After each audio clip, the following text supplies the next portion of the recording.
All right, let's talk about the waste toner cartridge. Copier copying, take 3.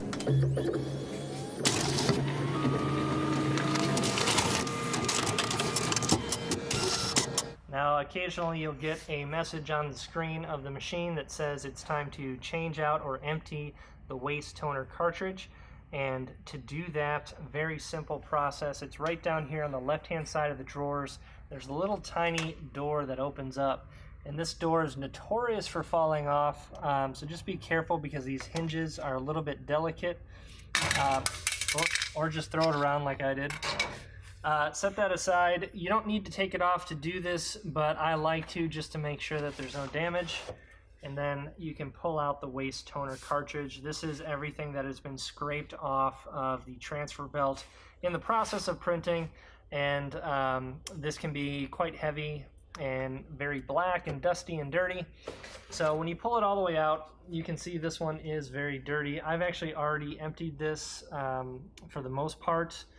It doesn't have to be completely empty to reuse, but what you can do, there's only one hole at the top, and you can just dump this into a wastebasket, as you can see.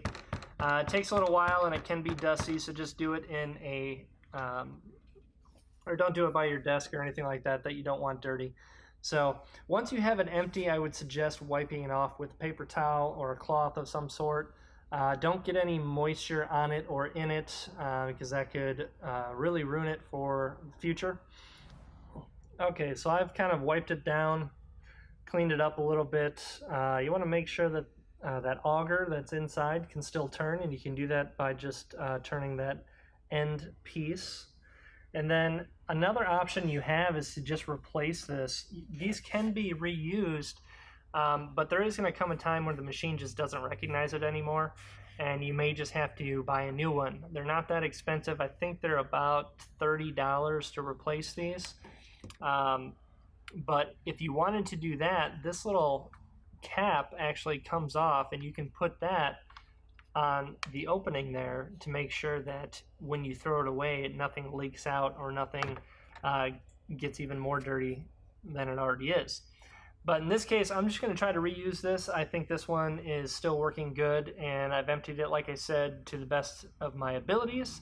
Cleaned it up a little bit, made sure that that nozzle is clean, and I'm just going to slide this back in. And you notice that I kept this little plastic piece hanging out the front.